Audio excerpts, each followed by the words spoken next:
Hello. Hello. Science. Arts. If you feel you know Stephen Hawking, you don't know half of it. Stephen. Oh, yeah.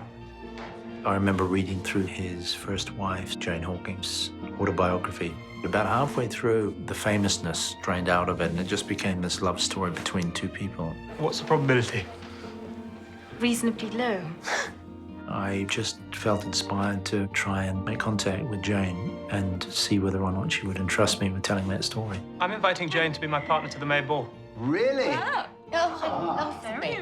I will always be grateful for the fact Jane didn't turn me away and invited me in. We started the dialogue of sharing the emerging vision I had for the piece with her to a point where she was comfortable enough to say, okay, here it is. I have a debt of gratitude to Anthony because his script depicts events that really happened. I find it very powerful and very moving. It's called motor neuron disease. I'm afraid average life expectancy is 2 years. What about the brain? The brain isn't affected. Your thoughts won't change. It's just that eventually no one will know what they are.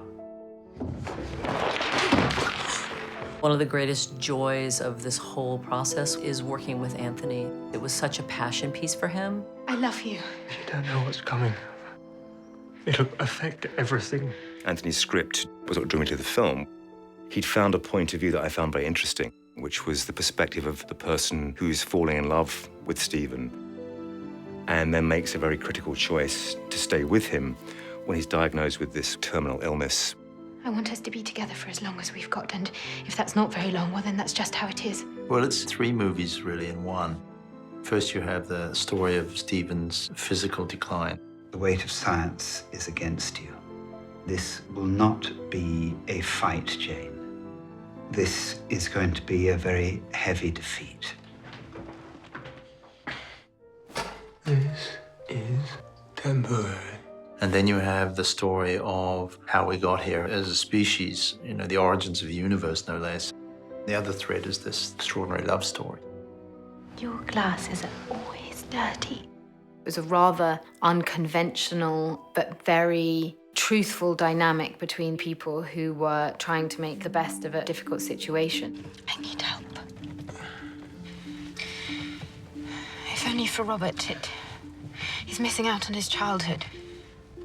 I keep looking for a way to make this work, but I can't find it on my own. We're just a normal family. We're not a normal family. Anthony's take on the characters and the dramatic potential of the characters surprised me a lot. What's exciting about the story is it's a tale of what modern love is really like. He will never speak again. Yes, he will. What drew me to it was, I think, the emotional complexity of it. The thing that I found extraordinary about this script was it wasn't just a biopic, it was much further and beyond that. Blink to choose the colour of the group of the letter you want, Stephen. Green. Blue. This movie, when I started working on it as a script, gave me the opportunity you seldom get to use a telescope and a microscope to ask the biggest imaginable questions, but look on the smallest scale while you're doing it. Anthony was really good at taking the actual stories and delivering all of the spirit of that, but not having it be quite so literal, so it had a sense of poetry with everything he wrote. You fictionalize it within the known facts and create this energy, life, and color and humor. My name is Stephen Hawking. It's American. Is that a problem? True stories need to be reckoned with. You don't change them, you respect them. And Anthony's writing was a delight to read. It's about the physics of love. The central metaphor is that while we're searching for the great answers, there's also the mystery of how we live and love together. Look what we made.